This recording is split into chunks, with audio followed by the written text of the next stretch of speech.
So this is a physics session. Last time we were looking at the laws of Newton's laws of motion, actually, the first law, second law, third law, and we are emphasizing on the application. So we're going to continue. We only did the elevator situation, the forces that were acting in an elevator on an object, use the person. Today we are going to look at inclined planes. So that's what we are going to concentrate on today. We're going to look at a few problems. So first of all, we're going to look at the different forces that are actually going to act on an inclined plane. Then from there, we solve an example.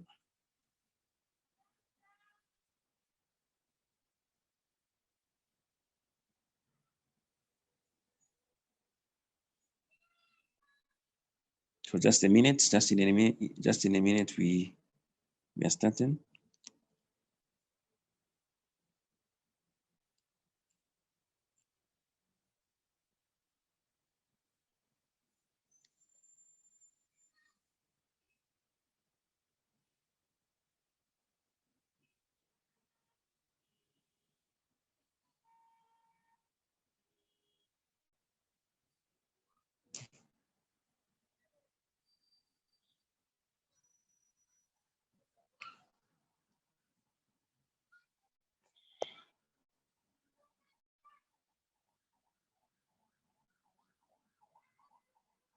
So I'm going to share the screen for the slides so that you guys are able to see my screen.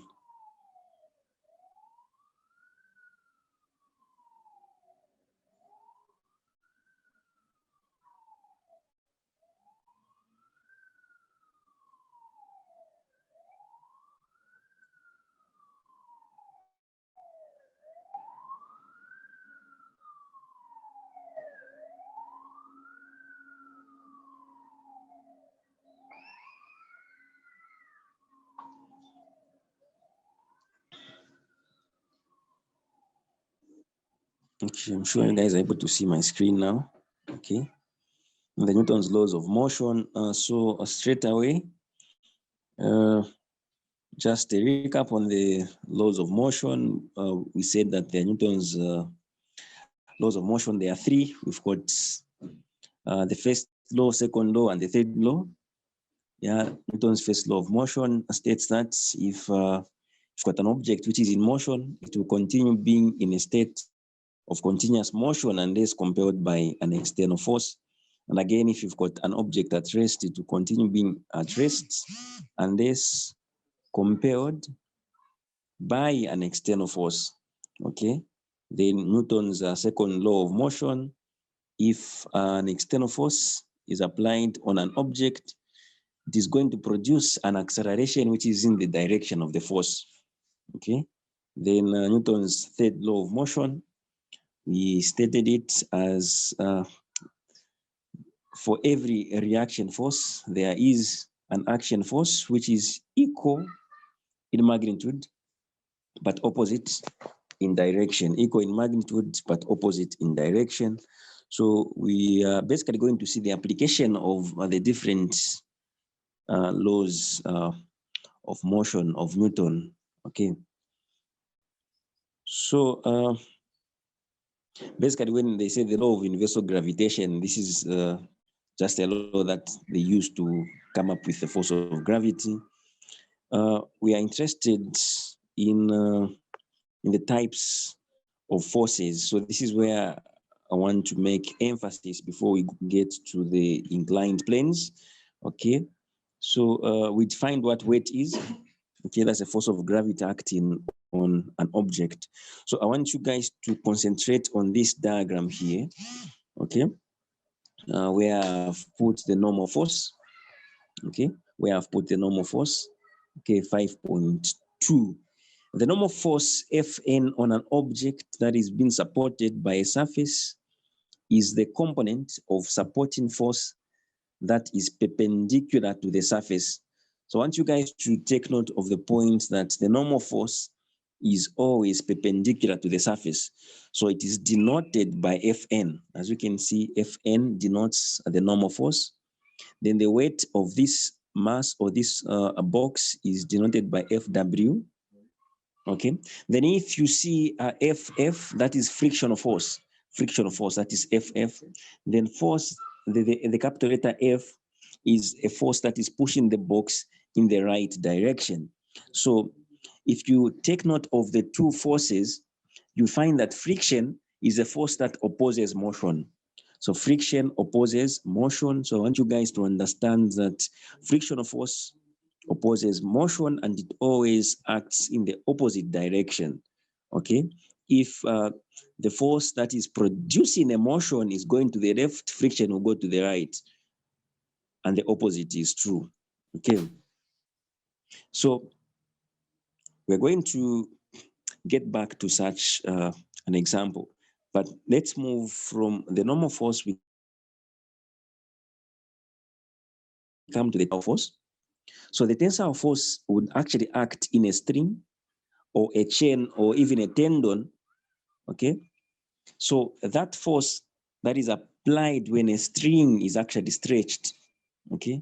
So I want you to come to this diagram here and look at the forces which are acting here. So you've got a string or a rope which is connected to a surface. Then the box is hanging. Okay, the box is hanging somewhere.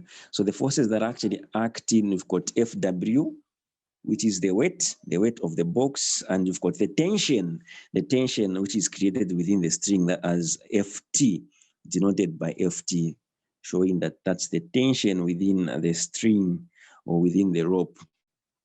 Okay, so we're just basically talking about the different forces so that you guys understand.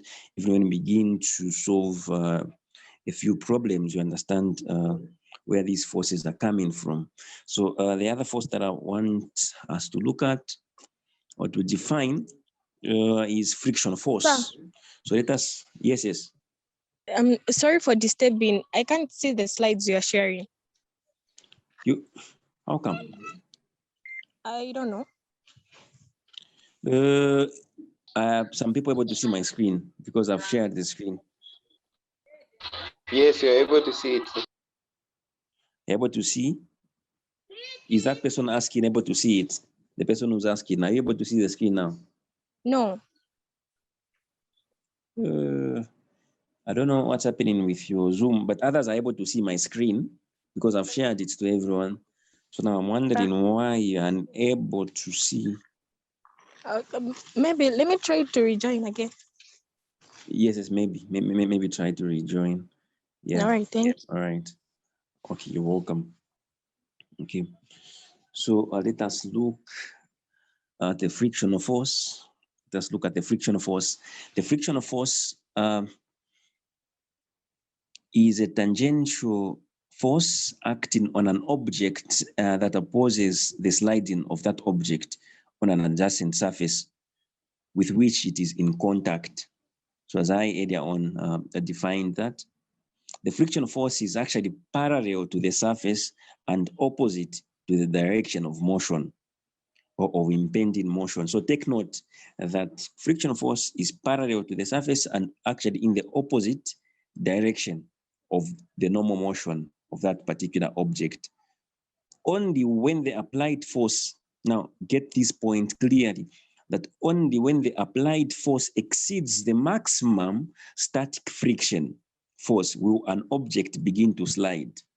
Okay, so that simply means that if you've got an object that is resting on a surface, for as long as it is resting there, if you try to apply a force on that object, if that force is not large enough, that box or that object will not move, not until you apply a force which is going to be greater than the frictional force will the object that is actually seated on that flat surface move.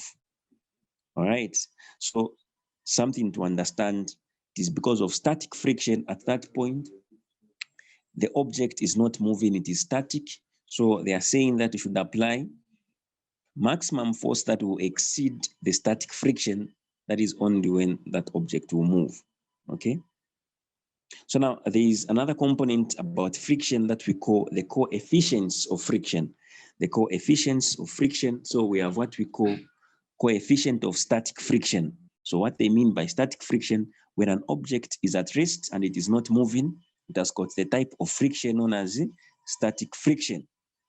However, when an object begins to move, the type of friction that actually comes in is what you call kinetic friction. Kinetic friction. So meantime, let us look at the coefficient of static friction. So the coefficient of static friction is denoted by the symbol mu s, by the symbol mu s, which is like letter U and a small letter s. Mu s is defined for the case in which one surface is just on the verge of sliding across another surface. Okay, so it is just on the verge. It's not sliding, but just on the verge of sliding on another surface. So it is given by the formula. So take note of these formulas in physics. The coefficient of static friction is given by static frictional force over the normal force. The static frictional force over the normal force. So that is the coefficient of static friction. That is the coefficient of static friction. So static frictional force, if you cross multiply, you get static frictional force will be equal to the coefficient of static friction by normal force. When you simply just cross multiply, then you can make static friction force the subject. Okay, and that's our equation, the other equation that we can form, where the maximum friction force occurs when the object is just on the verge of slipping, but is nonetheless at rest. Take note of that because that is static friction. Then we come to coefficient of kinetic friction. Let us come to what we call the coefficient of kinetic friction. Now, the coefficient of kinetic friction, now this object is moving, okay? It is sliding now on another flat surface. So there's actually a frictional force that we call kinetic friction. So there's what we call coefficient of kinetic friction. The coefficient of kinetic friction is defined for the case in which one surface is sliding across another at a constant speed. It is given by the formula coefficient of friction, kinetic friction, is equal to kinetic frictional force over normal force. Kinetic friction force over normal force. So this simply means that we can also cross multiply here to get the kinetic frictional force, which will be given by coefficient of kinetic friction multiplied by normal force. Okay, so now let us look at calculations of the resultant force for simple physics systems. Okay, calculations of the resultant force for simple physics systems. I know there's a lot of information to understand. From here, we're going straight to the inclined planes. Okay. From here, we're going to our inclined plane and begin to define the forces that are actually acting on an inclined plane. So I'm going to turn on my camera and explain that on paper so that we are all on the same page.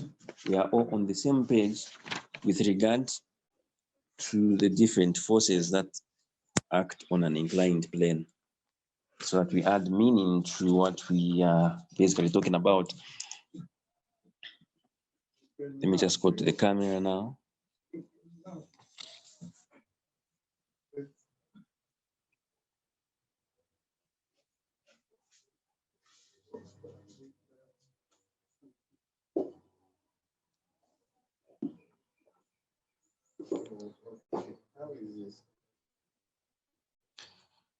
Okay, are you able to see my page? Yes. All right, okay. So what do we mean when we say an inclined plane? So we have got this type of triangle here that I've drawn up. Now you guys are experts. So when I draw up a triangle, you understand that this is a right angled triangle. We've got our angle there, theta, and we've got a 90 degrees there. Okay, and you know that the summation of all the angles in a triangle is what? 180. So we're able to figure out if you've got one angle given, apart from the 90 degrees, we're able to find the other angle. So keep those principles in your mind. Say you have an inclined plane like this, okay? An inclined plane like this. So then you've got a box that is sliding. You've got a box that is sliding like this. Okay, you've got such a box. So now what I want you guys to understand is what kind of forces are actually acting on this box, which is on the inclined plane. So let us look at this box, which is on the inclined plane. Okay, so first of all, this box that is here has got a force that is acting on it that you call the normal force. Now remember, we said that the normal force is a force that acts perpendicular to the surface, okay? Perpendicular to the surface. So if the box is in this form, it simply means that the normal force will be perpendicular to the box. So being perpendicular will be in this direction because the surface is on this incline via this theta, which is here, which can be any angle here. So the normal force is at that point. So now if you see the direction of the normal force where it's going in that direction. However, there is another force that is acting on this box, which is on the inclined plane, and that is the force of gravity. So that is the weight of this object. Now remember that the weight of this object always acts downwards, in a downward direction.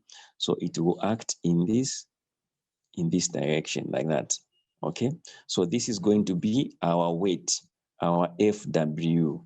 So now remember that our FW is simply what? Mass times gravity, that is mg. Our weight, which is a force, is simply mass times gravity. Then I want you to take note of this. This normal force here, when we extend this in this manner, we extend the same line directly, which is perpendicular to this surface here. We extend it to that level. We can produce another triangle here. We can produce another triangle here. Okay. Now, what I want you guys to understand is just a few principles of angles here. Okay. But before we get there, let me also show you another force that is acting on this object. Okay. So this object is sliding on this inclined plane. Say it's going in a downward direction. Okay. So we're going to have a situation where you've got this force that is causing this box to slide in a downward direction, and say we call that force as Fg, okay, as Fg because gravity is also helping it slide in that direction. So we just call it Fg, okay? So of these forces that we have here, the other thing that I want you to follow here is the angle that we have, okay? So if we have theta here, okay, if we have theta here and we have 90 degrees here, let's say, let's give some numbers to this so that it makes sense. Let's say our theta is 30, for the sake of giving an example, 30 degrees like that, okay? If our theta is 30 degrees, okay? So what I want you to understand is if we have a 30 degrees here, this line that we have here is actually perpendicular to this base of this triangle here. So this actually makes 90 degrees here, and this angle 30 degrees is opposite. So that's our opposite there, and that's our hypotenuse. Then if we want to find this angle here, the angle which is here is simply 180 minus the sum of the two angles that we have here. That is 180 minus 90 plus 30. 180 minus 90 plus 30, then we're going to find this angle, 60. which is 60, isn't it? Good. Okay. 60 degrees there. Okay. Now, if this is 60 degrees, I want you to also follow this. Have you seen that this line which is coming here is perpendicular to this surface here? The fact that it is perpendicular to this surface, this whole angle here is 90 degrees. That is from here to there. Okay, have you seen the big 90 degrees that I've put there? Because this line here is perpendicular to this line. So this whole entire angle is 90 degrees. So now, if this other angle is known as 60 degrees, what would be this other angle here? 30 degrees. Excellent. So it's going to be 30 degrees. Okay. So have you noticed that this 30 degrees is the same 30 degrees which is here? So these two angles are actually equal. So that's a point that I wanted to emphasize. So if this is theta, this also becomes what? Theta. Okay. So if this is theta here, this also becomes theta. So regardless of the angle that is there, these two angles are supposed to be equal, even if we were at 25. Yeah, if whichever angle that we had. So take note that this angle which is at this point will be the same angle which will be at this other point here. Okay. So there's a purpose or a reason why we are trying to define these angles. Okay. So the other thing that I want you to get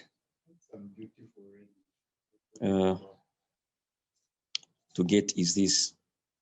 We're actually forming another triangle here.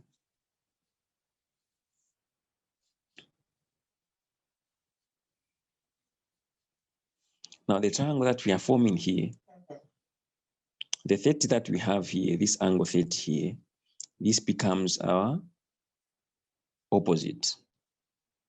Okay.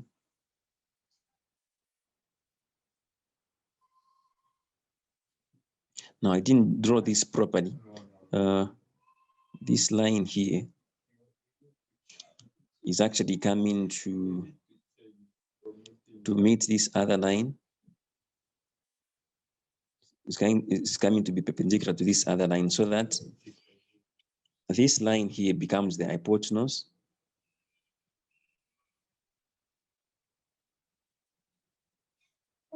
And this line here becomes the adjacent.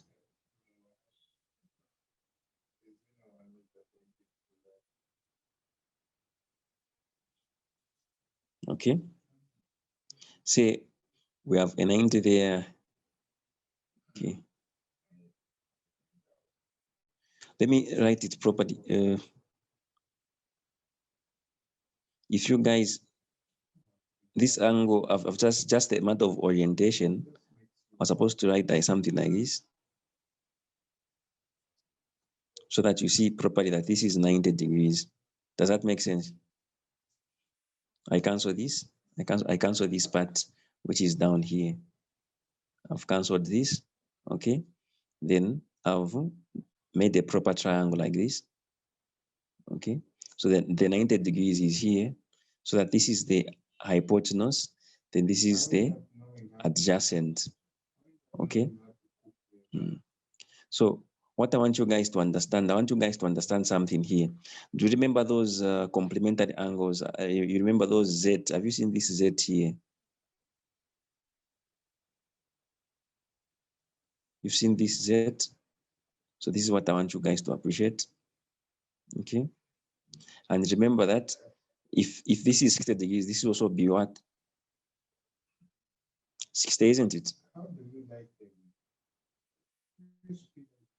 I know you guys are experts in this kind of mathematics from grade 12, isn't it?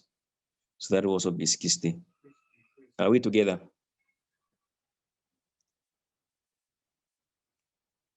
Yes. You're following? Okay, excellent. Okay, so we have these complementary angles here. If this is a 60, this also a 60. Okay, so what I want you guys to understand is we are using this 30 angle here, the 30 degrees and not the 60, eh? Okay, because of this incline plane that is formed by the 30 degrees. So we're interested in the theta being, say, 30 degrees, for example. So we're interested in this angle here, which is equivalent to the inclined angle at that point. Okay, so what is happening here is that this theta here is opposite to this side. So this is our opposite. Then this is our hypotenuse, and this is our adjacent. And I'm sure everyone knows about SOHCAHTOA. SOHCAHTOA. Okay, like that. So we are going to get our adjacent. Say our adjacent is x.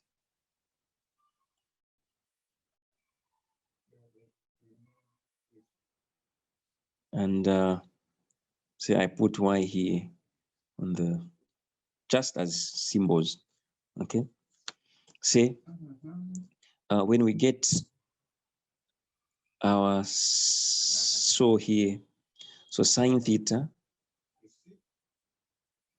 is equal to opposite over hypotenuse. Our sine theta will be equal to our opposite is y. Say our opposite is y over our hypotenuse.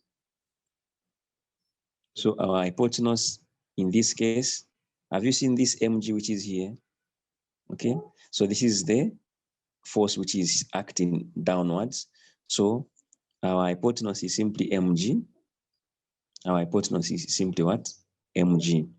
So you cross multiply, y is simply equal to mg sine theta. mg sine theta. Okay, then let us look at cos now. Okay, you guys have done vectors, so I know you're experts in terms of the components. Okay, the y component and the x component of vectors. So this is what we actually trying to establish here. So you've got cos theta, which is also going to give us adjacent over hypotenuse. Cos theta, our adjacent is x over the hypotenuse, which is mg.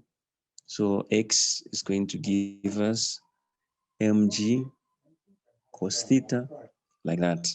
It's going to give us mg cos theta. Okay. So meaning, I want you guys to follow this. Have you seen where this z is forming in this fashion? Have you seen this z? There's a z here. So have you seen where y is? Y is here. Now y is equal to what? Mg sine theta. But there's a force that is actually parallel to y, so, which is Fg. So if you look at Fg, Fg is parallel to y. Now the fact that the forces are parallel, so the parallel forces are actually equal. So the parallel forces are equal. Parallel forces are equal. Okay.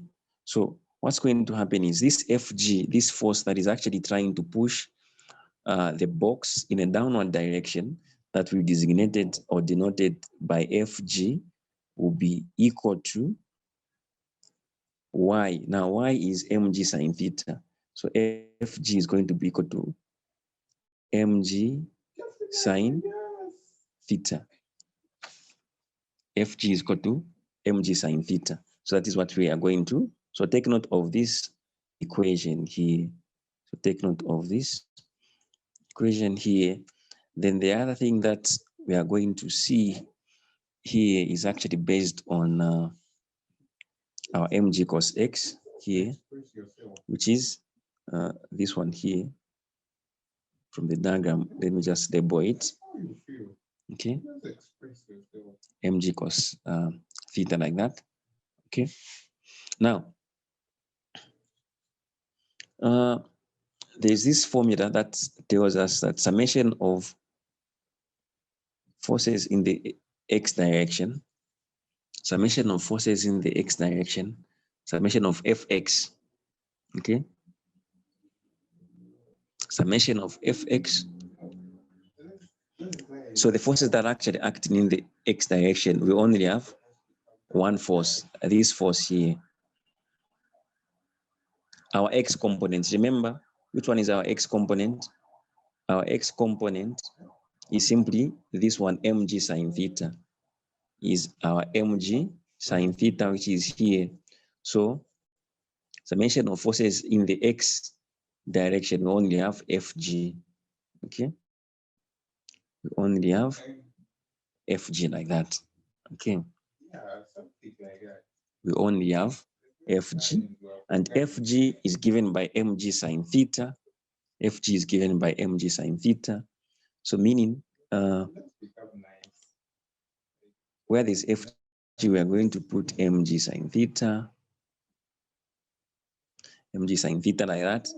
Then remember that summation of forces in the x direction, this is like the net force. But remember that the net force produces what? An acceleration, which is what? Mass times acceleration. F is equal to what? Mass times acceleration by Newton's what? Second law of motion. So this Fx is actually equal to mass times acceleration in the x direction like that, okay? Mass times acceleration in the x direction. So if you have such an equation, okay, you can simply cancel out the m because the m is common on both sides of the equation, so it can easily be cancelled, okay? Then you can have acceleration in the x direction is going to be simply g sine theta. So what this tells you is that the acceleration of the box on this inclined plane is actually independent of the mass. It is actually independent of the mass. It does not depend on the mass of the box. So we can get our acceleration independent of the mass. So even if we've not been given the mass, we can still get our acceleration. So if we assume that this is a frictionless plane where there's no friction, meaning there's no force that is actually opposing the movement of this box, it simply means that our acceleration will simply be a g sine theta. Our acceleration will simply be g sine theta. And if I'm to give an example, since we had, say, 30 degrees there, our acceleration in the x direction, when this box will have to move downwards, is going to be our g here is 9.8. Remember, 9.8. That is our g, newtons per kg, sine theta. The theta is say 30. Okay. Then our acceleration is going to be 9.8. What is sine 30? Everyone knows that sine 30 is a special angle. That's 0.5, isn't it? Okay. So what is half of 9.8? It's going to give us 4 point. Excellent. 4.9 meters per second squared. So this is what you are going to get as your acceleration in the x direction, as your acceleration in the x direction. So that is one case that we have. Okay, so we were assuming that there's no what? There's no friction here. We're saying this is what? Frictionless. Frictionless. But now let's have a different situation in a case where we now have friction coming in. Let's see the changes to our formulas or the other formulas that can actually apply. Okay, it is very important to understand how these formulas are coming up, after which you can then try to solve a problem. So let us look at an inclined plane in which friction is actually also acting. So let's come to this inclined plane that I'm drawing up here. Okay, Then say we have a box there, okay? So now, let's say this box is sliding downwards. Let's say this box is to slide downwards. Slide downwards. That's the forces that are actually going to happen here. What's going to happen? So what I want you guys to understand is, apart from the other forces that we had drawn, like on the other inclined plane, we've added a frictional force here. Now remember that we said that friction occurs in the opposite direction of motion. Say this is the direction of our motion, and that is our Fg. Remember we said that Fg is that force that is actually going to cause the block to slide on an inclined plane. Okay, so friction force is actually going to act in the opposite direction. Friction force, okay, is going to act in the opposite direction. Now, I'll call it Fk, Fk to mean kinetic friction, because this box is going to be in motion, it's going to slide. So the fact that it is sliding, the kind of friction here will be known as kinetic friction and not static friction, because it is sliding, and we've got Fg. So if you take note, what is happening here is that friction is actually acting in the opposite direction. It's actually acting in the negative direction. It's acting in the negative direction. Then this Fg, or this force, is actually acting in the positive direction. So you guys would understand when I'm talking about positive and negative.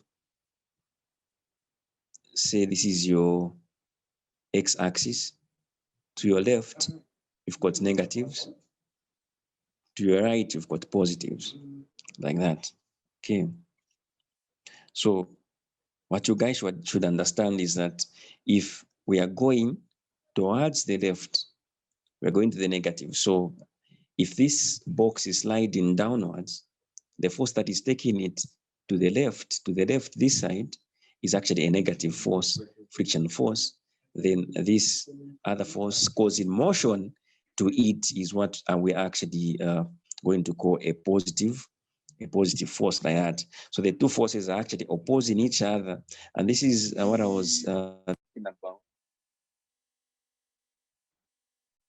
This is what I was talking about, okay? When I said that until the frictional force is overcome, this object will not slide. This object will not slide, or it will not move. Okay. So what is going to happen is this. What is going to happen is this. Let us look at the summation of forces acting in the x direction. Summation of forces acting in the x direction. So what this is going to be equal to is that summation of forces in the x direction, apart from this force here, Fg, we've got another force, Fk, but it is in the negative direction, like that. Okay. So this is what our equation is going to be. Summation of forces in the x direction is going to be like that. So now remember that, as I said, that the net force is given by mass times acceleration in the x direction, like that. Okay. That is from Newton's second law of motion, force is equal to mass times acceleration. So that is what you get from the net force. Okay. But from the inclined plane, it is giving you these other two forces here. So you've got MAX is equal to our Fg. Now remember, from our previous example, we defined that our Fg is simply mg sine theta, mg sine theta. Okay. Now remember, when we are going through the slides, we had actually given ourselves a formula for kinetic friction, which is actually kinetic friction is equal to mu k mu k times Fn. Mu k times Fn, where the mu k coefficient of friction and the Fn is the normal force. So we are actually going to substitute. We're actually going to substitute minus, where there's Fk, we're going to put mu k times the normal force. But the normal force, as we either defined, the normal force Fn was equal to mg cos what? Cos theta, mg cos theta. So where there's mu k Fn, we're going to substitute our mg cos theta. So this is going to give us mg sin theta minus mg cos theta. So m ax like that. So what this simply means is that we've got m as a common factor, so meaning m can actually be cancelled by that. Okay, so our equation will be simplified to acceleration in the x direction. It's going to be g sine theta minus g cos theta, like that. Okay, so this is going to be here we've got our mu k. We forgot to write our mu k there, so the minus is there. Mu k, then mg cos theta, like that. So we're going to have our mu k here. Okay, then we've just cancelled the m out, then g cos theta. Okay, so this is going to be our modified equation that is in the presence of friction. The presence of friction, that is what we are actually going to have. Okay. So now, having understood this concept, okay, the other situation that you can have, let me give you a problem that we're going to solve, yeah, as we conclude the incline planes. There's a problem here, so problem solving, so that we can see how we can apply some of these equations that we have put up. I'm sure you guys have done motion already.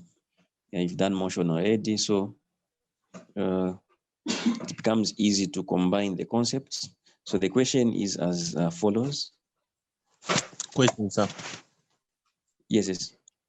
I wanted to ask, where is the UK coming in from?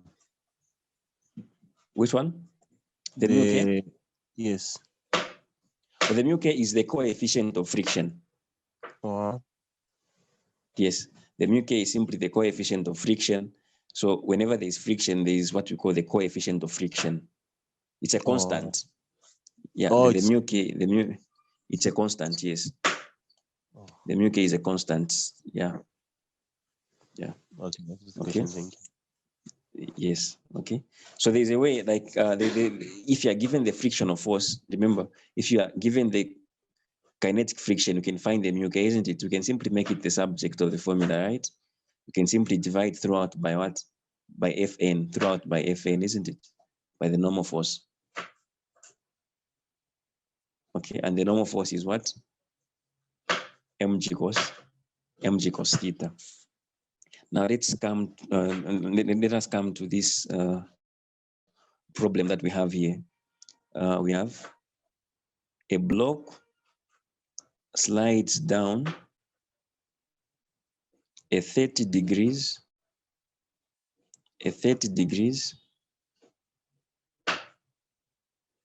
incline, starting from rest. Okay, let's say this is frictionless.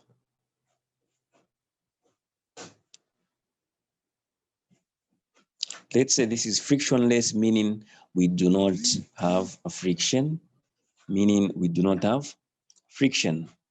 Okay. So, and the question has got a diagram. Say they put up an inclined plane like that.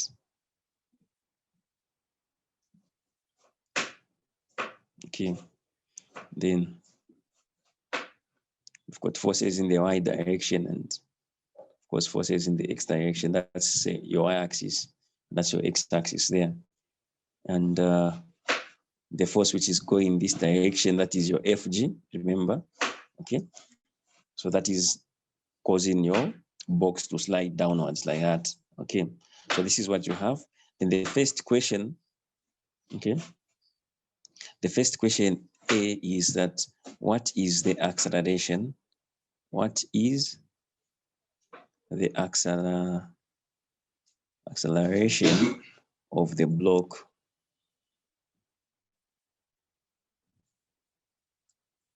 What is the acceleration of the block? That is the first question. Then the second question is that what is the final speed? What is the final speed if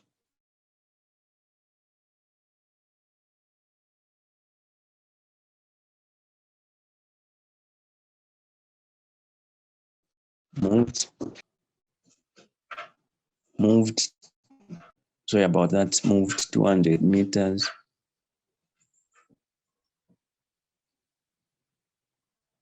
Okay. So the first question, what is the acceleration of the block? Okay. So remember that when you're talking about acceleration, what the formula that comes in your mind is this block is actually just moving in the x direction. So summation of forces in the x direction is equal to Fg. So remember that it is only this force that is causing this block to slide downwards, the Fg force. Okay. But remember that Fg, we had defined it as mg sine theta. Okay. And our net force, we said that is our max, that is our mass times acceleration like that. And we had cancelled that, okay, and stated that our acceleration therefore is independent of the mass. So even if in the equation they've not given us the mass, we are not worried. We're going to have g sine theta like that, okay? And our acceleration is going to be 9.8 sine 30, which is like the other example that we did, and this will give us what? 4.9, isn't it? Meters per second squared, okay? So this is our acceleration. So now let us look at the second question, that what is the final speed if the block moved 200 meters? So now let us collect the information that we have. The initial speed V0 is equal to what? Is 0 meters per second, because this block was initially at rest, okay? And the question is final speed Vf, which is unknown, like that, okay? Then let us also look at the other thing that we've been given. We have our acceleration there, which is 4.9 meter per second squared, okay? What else do we have? Okay, so these, we have got the distance, which is 200 meters. Distance is the same as displacement. Of course, we know the difference, yeah, but in this case, we cannot differentiate them, okay? So let us look at the equation of motion that would combine all these parameters that we have. So it is final velocity is equal to initial velocity squared plus 2a d, like that. We can put d or s, it's the same thing, distance or displacement there, okay? So we are looking for our final velocity. our initial velocity is what? 0. So 0 squared plus 2. Our acceleration is 4.9 meter per second squared times our distance, which is what? 200 meters, like that. Okay. So our final velocity squared is equal to, when you punch everything on the calculator, this should give you 1960. Then square root both sides. Our final velocity will actually be simply 44.27 meters per second. Okay, so that is how you would get the final velocity from the information that has actually been given.